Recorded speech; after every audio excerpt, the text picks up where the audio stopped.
মাহফিলে আপনারা এসে বসলে আল্লাহ বাবা নবীকে কি নিয়ামতের নবী করেছে। আমার নবী এখন জেরুজালেমের মসজিদ বাইতুল মুকাদ্দাসে দাঁড়িয়ে গেলে, তামাম নবীরা দাঁড়িয়ে গেলে, তামাম ফেরেশতারা দাঁড়িয়ে গেলে, ওই জায়গাতে নামাজ হবে। এই নামাজের আযানটা কে দিয়েছিলে এবং এই নামাজের ইমামতিটা কে করবে? এ নওজোয়ান তরুণেরা, ইমামতিটা কে করবে? তামাম নবীরা ভাবতে লাগলো, আল্লাহ আমি আদমকে সর্বপ্রথম দুনিয়া জমিনে খলিফা করে বানিয়েছে, আমি আদম এই জামাতের ইমাম হব।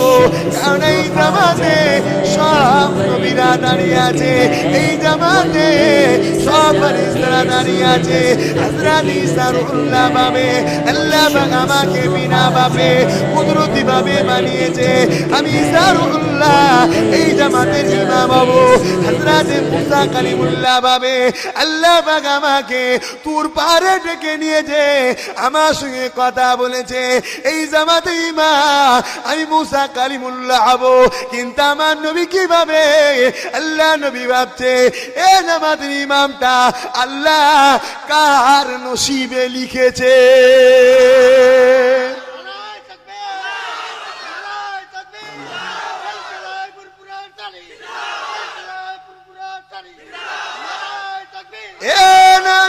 তরুণেরা খুব ভালো তারে বোঝেন, সব নবীরা নিজের কথা ভাবে, আল্লাহ নবী ভাবে কার নসিবে আল্লাহ দেবে।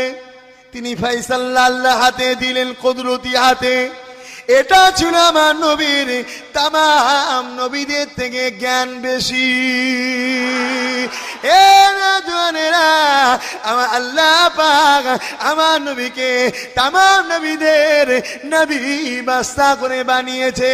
আমার নবীকে আল্লাহ পাক তাই কত সম্মান দিলেন। দেখে হযরতে জিবরাইল আলাইহিস সালাম ইকামতটা দিয়ে দিলে, তখন ইমামতির জায়গাটা ফাঁকা।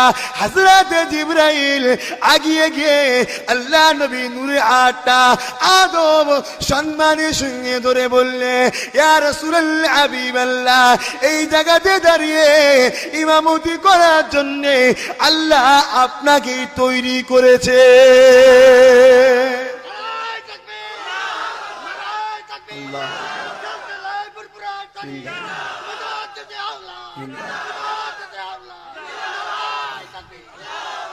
বুঝছেন আমার নবীর সম্মান কত?